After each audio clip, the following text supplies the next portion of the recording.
Olá, queridos alunos, chegamos a mais uma aula de matemática aqui no canal Itaciência. E lembre sempre, aqui você sabe mais. E hoje o nosso assunto é dando continuidade ao assunto da aula 1. E nós iremos estudar mais a fundo o algarismo indo-arábico. Lembre-se que na aula anterior a gente viu que era o sistema de numeração romana, o egípcio e demos uma pincelada sobre o indo-arábico. Hoje nós vamos estudar esse sistema a fundo e nós iremos aprender todo o passo a passo, como utilizar e o porquê da importância de saber como utilizar esse algarismo indo-arábico. Vamos para a aula? Bom, vamos começar aqui pelas características. Lembra que a gente viu na aula anterior como seriam essas características? Hoje aqui nós vamos dar uma pincelada rápida e aprofundar em mais alguns detalhes. Então, lembrando sempre que os algarismos, os símbolos, do indo-arábico possuem 10 símbolos. Quais são os 10 símbolos? O 1, o 2, o 3, o 4, o 5, o 6, o 7, o 8, o 9 e o 0.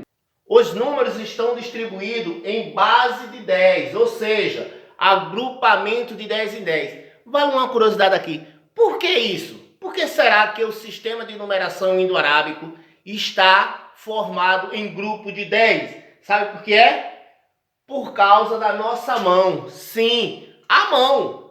A mão foi o primeiro objeto utilizado para se contar.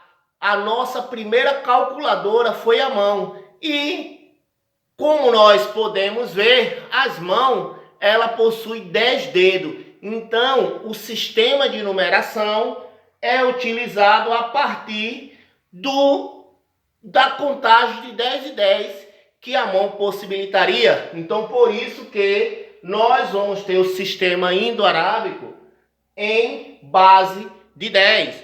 Lembre-se, agrupamento de 10 em 10 infinitamente. Mas vamos continuar aqui.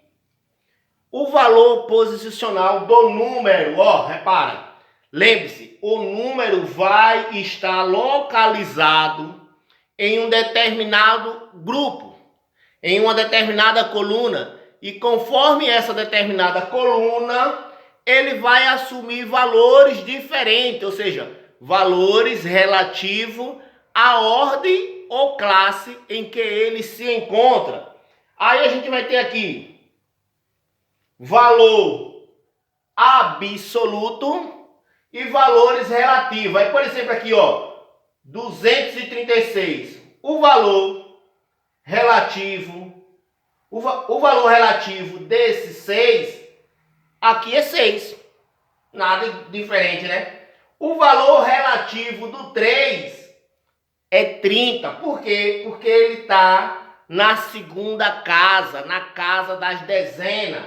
Assim como o valor relativo do 2 aqui é 200, porque ele está na casa das centenas. Então lembre-se, valor relativo vai depender da casa em que ele se encontra. Já o valor absoluto não, esse aí ele vai ter sempre o mesmo valor. O valor absoluto de 6 é 6, o valor absoluto de 3 é 3 e o valor relativo de 2 continua sendo 2. É importante que a gente consiga diferenciar esses dois valores: absoluto, que é o valor que o algarismo tem por si só, e o valor relativo, que depende da casa aonde os números se encontram, né? Outra característica: 0. O 0 indica uma posição vazia ou uma casa vazia. Lembra-se que a gente falou que apenas o sistema indo-arábico possui 0? Sistema romano, sistema egípcio, sistema babilônico não possui um símbolo que representasse uma casa vazia, mas no sistema indo-arábico, esse aí possui. Então vamos pensar o que seria essa casa vazia, certo? Já que o 0 indica uma casa vazia. Imagine, quando a casa tem um cubo, aqui vamos pensar trabalhar com um cubo, é uma unidade, só tem um.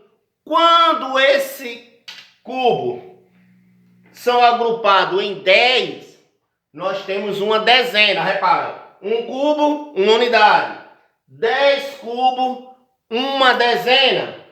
E quando nós temos numa casa 100 cubos, nós temos uma centena. Porém, quando não tem nada, a gente utiliza o número 0 para representar. Vamos então aqui trabalhar já a partir dessas características o valor posicional. Lembre, o que seria então o valor posicional? Olha, repara, que número é esse? 95.053.587.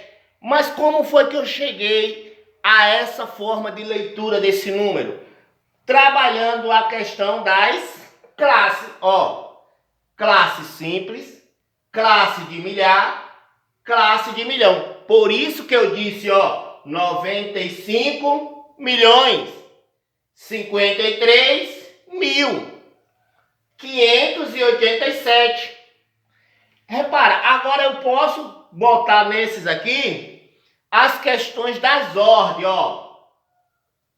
primeira ordem, segunda ordem, terceira ordem, quarta ordem, quinta ordem, sexta ordem, sétima ordem e assim de forma infinita. Porque você se lembre, o sistema de numeração indo-arábico, ele é infinito, ele pode se repetir várias e várias vezes.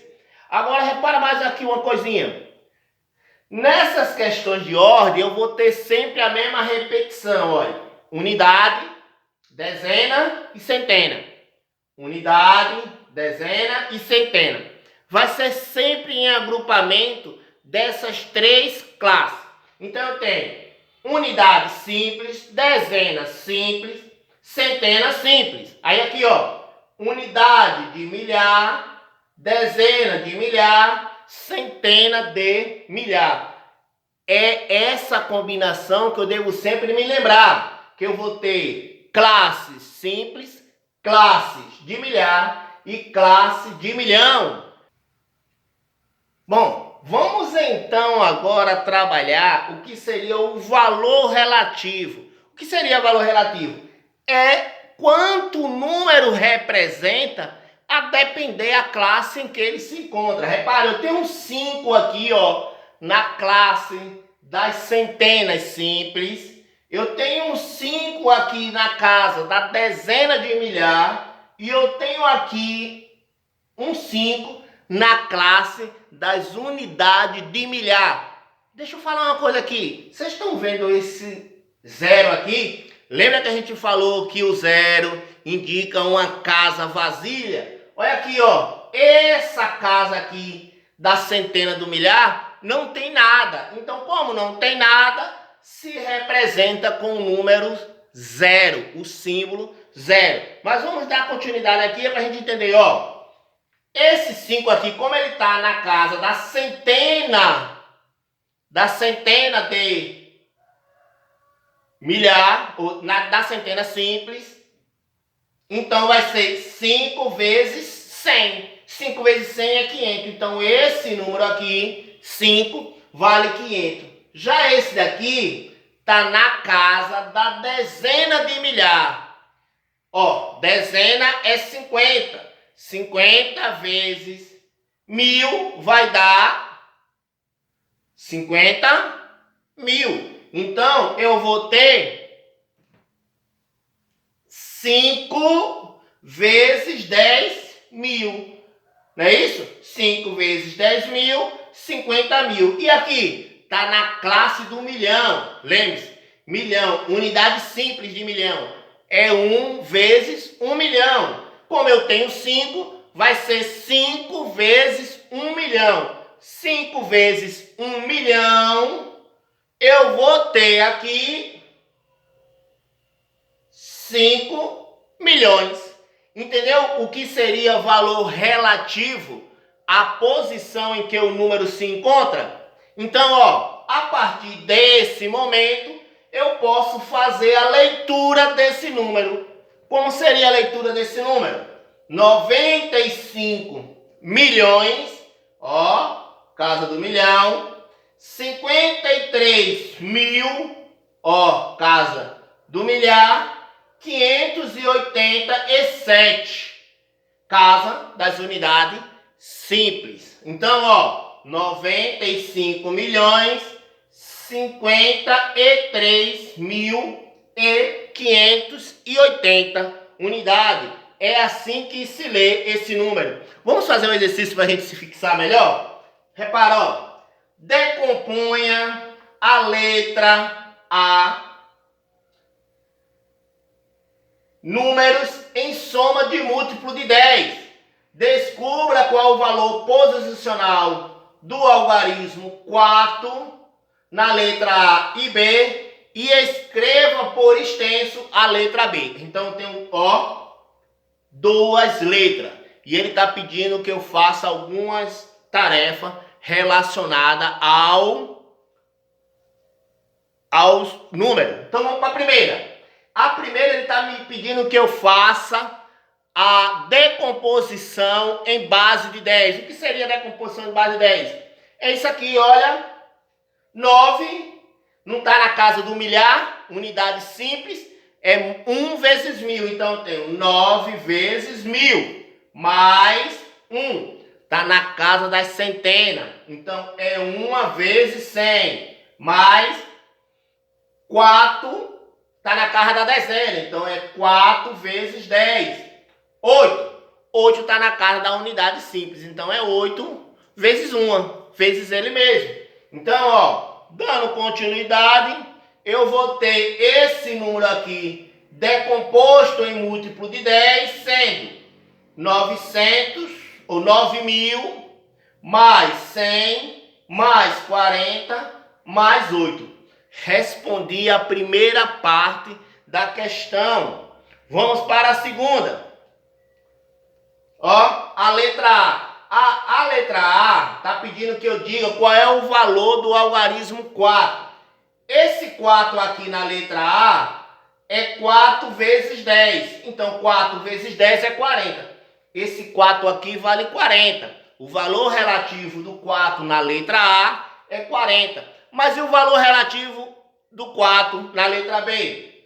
É 4 vezes 1000. Então, esse 4 aqui vale 4.000. E agora a gente vai para a leitura final. Repara, aqui, ó, é a classe do milhar. Então, eu tenho 64.000. Aqui é a classe da unidade simples. Então, eu tenho 551. Pronto, como é que se escreve por extenso?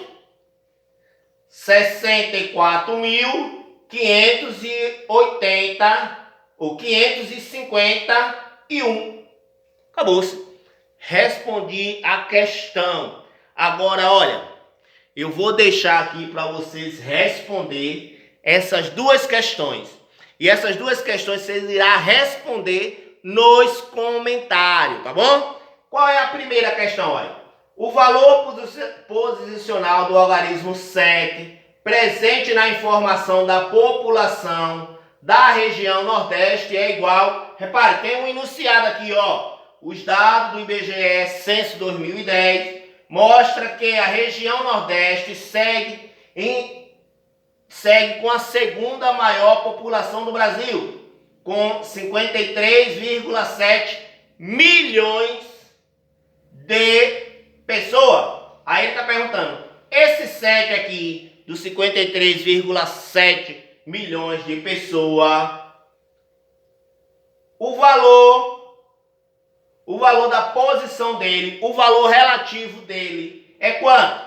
7 dezenas de milhar, 7 dezenas de milhões, 7 unidades de milhar, 7 unidades de milhões. Quanto equivale ele aqui?